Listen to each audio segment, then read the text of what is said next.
Si comme moi, il vous arrive de penser à quelqu'un que vous avez perdu de vue et qui, comme par hasard, vous passe un coup de fil dans la journée, ou si vous avez le sentiment de pouvoir lire dans les pensées de ceux qui vous sont chers ou de les comprendre d'un regard, alors peut-être que, sans oser vous l'avouer, vous avez songé à la télépathie.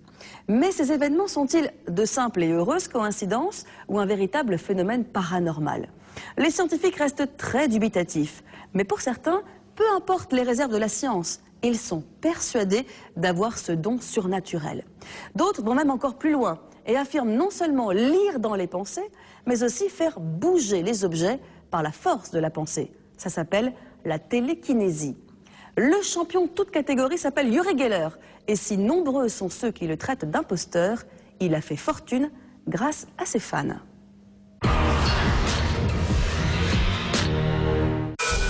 Nous avons tous déjà eu cette drôle d'impression. Deviner les pensées de quelqu'un, avoir la même chose en tête en même temps ou prononcer les mêmes mots simultanément.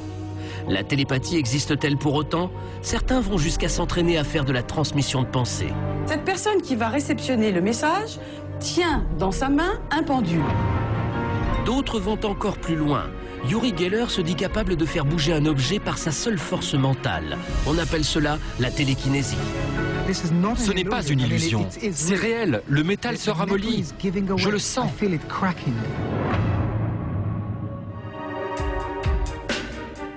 Notre enquête démarre dans le sud de la France. À Cannes, Jocelyne Fanguin a fait de la télépathie sa profession. Consultations, stages, conférences. Cela fait 25 ans qu'elle s'est spécialisée dans la radiesthésie. Mais que cache ce nom obscur? C'est la croyance en la faculté de percevoir des choses non perceptibles par nos 5 sens grâce au pendule.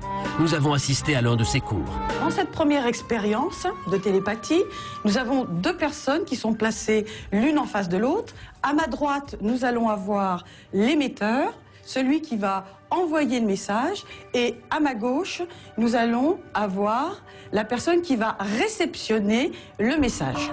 Le premier élève demande au second de faire bouger le pendule dans un sens précis, uniquement par la pensée. L'exercice est censé développer leur capacité télépathique. En fait, les 2 élèves ont une chance sur 2 de trouver la bonne réponse. C'est donc très facile. Autre exercice, 4 objets sont déposés sur la table. Le groupe en choisit un en secret. Celui qui entre dans la pièce doit deviner la bonne réponse. Là aussi, ce n'est pas très compliqué. Il a une chance sur 4 de ne pas se tromper. Au bout de 3 minutes, la réponse tombe. Donc j'ai choisi pour ma part la pierre. C'est exact. C'est bien la bêtise que nous avions choisie. Alors pourquoi ressentir le besoin de s'initier à la radiesthésie? Meilleure communication, compréhension de phénomènes du quotidien, chacun a ses raisons personnelles. Ça me permet de mieux rentrer en communication avec d'autres personnes, de partager les pensées et d'être en harmonie avec ceux qui m'entourent. J'ai eu ma fille qui a eu un problème grave l'année dernière et alors qu'il n'était pas prévu que j'aille chez elle, j'y suis allée à ce moment-là. Le but des cours de télépathie, c'est d'essayer de comprendre, de voir quelque chose de concret. Parce qu'on rentre autrement dans un domaine un petit peu paranormal qui dépasse ce que l'on comprend. Difficile pourtant d'expliquer l'imperceptible. Une autre pratique plutôt mystérieuse implique la télépathie. Martine Gerco est une psychanalyste dont la méthode est surprenante. Tu vas maintenant commencer à amplifier ton souffle, à le rendre plus profond. On appelle cela les respirations holotropiques. D'apparence farfelue, elles ont pourtant été mises au point par un psychiatre et professeur reconnu. Le but, entrer dans un état second, censé nous donner accès plus facilement à notre inconscient et à la télépathie. La télépathie, elle surgit aussi beaucoup plus facilement puisque on n'est plus limité par nos muscles, par notre corps. À ce moment-là, les perceptions s'ouvrent. L'intérêt, c'est que ça se poursuit dans la réalité. Après. Moi, il m'arrivait très souvent après de vivre, mais alors quasiment tout le temps avec des prémonitions, des pressentiments. Je sentais ce qu'il y allait avoir dans ma boîte aux lettres. Je pensais à quelque chose, ça arrivait. Selon Martine Gerco, quand 2 patients pratiquent ensemble une séance de respiration, ils peuvent ensuite entrer en télépathie. Chacun réalise un dessin sans se consulter. Et cela produirait parfois des résultats étonnants. Ce qui est extraordinaire, c'est que les 2 ont écrit en anglais. Alors qu'il n'y en avait qu'une seule sur les 2 qui était anglaise. L'autre était française. Et on retrouve la même thématique ici. de jeunes filles qui souhaitent partir et puis rejoindre les oiseaux. Si certains témoignages de télépathie sont troublants, ils ne constituent pas des preuves scientifiques pour autant, comme le pense le docteur Koval, psychiatre. Je crois que ces personnes-là ont un grand vide dans leur vie et qu'elles s'ennuient et que du coup elles pensent à des gens en espérant que ces gens vont les appeler, ou elles pensent à des gens en espérant que ces gens vont les écrire, et elles guettent les coups de téléphone et elles guettent les lettres qui arrivent et elles disent voilà, je le savais bien qu'on me téléphonerait. Un homme est allé encore plus loin dans sa croyance en ses facultés mentales. Dans les années 70 et 80, Uri Geller est devenu une star internationale.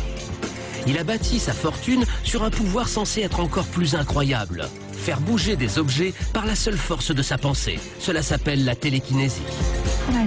Quand j'ai réalisé que j'avais un talent unique, un don, j'ai eu envie de surprendre le public. Même si c'est réel, c'est une forme de divertissement. Ses spécialités, réparer les montres cassées, faire bouger l'aiguille des boussoles. Je vais essayer de faire bouger la boussole par le pouvoir de mon esprit. Je veux que vous m'aidiez, le caméraman, tout le monde autour. 1, 2, 3, bouge. Vas-y, vas-y, vas-y. Ça y est.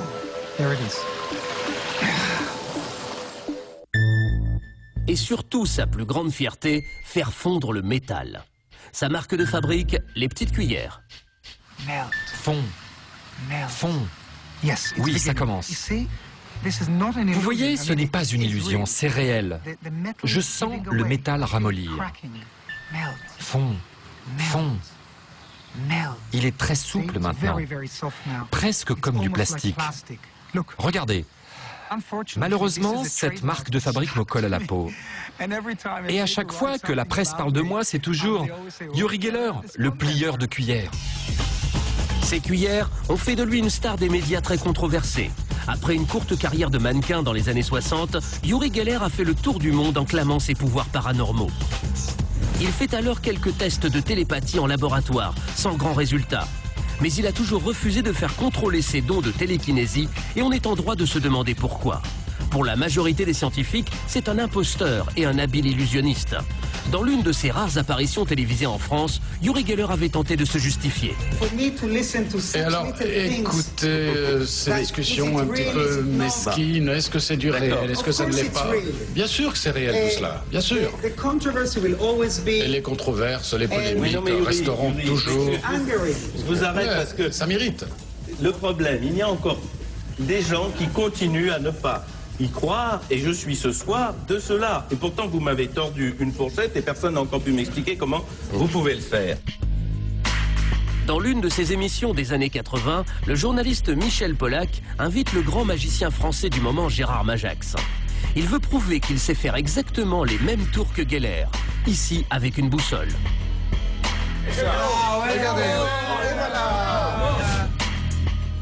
Ou encore en tordant un club de golf. Votre main dessus, passez votre main.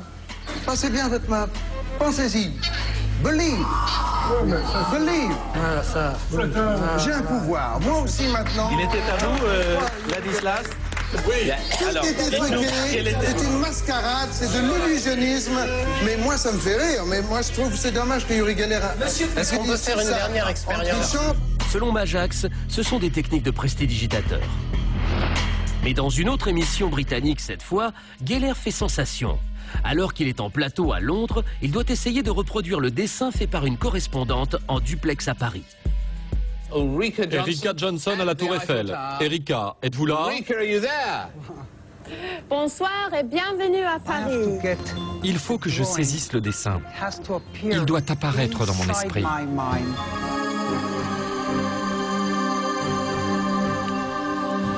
Si c'est totalement faux, ne me punissez pas. Erika, montrez-nous ce que vous avez dessiné. Je peux voir ce que Uri a dessiné? Non, je vous dirai dans une seconde. Montrez-nous ce que vous avez. Voilà ce que j'ai dessiné. Qu'on y croit ou pas, Uri Geller a réussi à faire fortune en menant sa carrière comme un vrai businessman.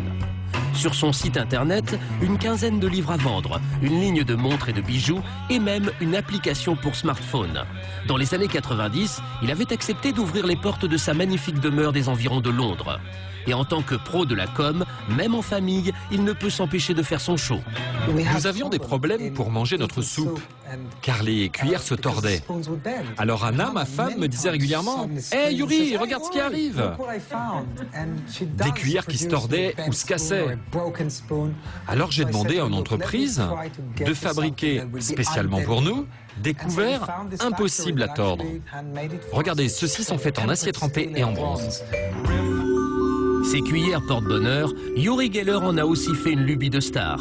Sa voiture de luxe unique au monde est désormais exposée dans les musées.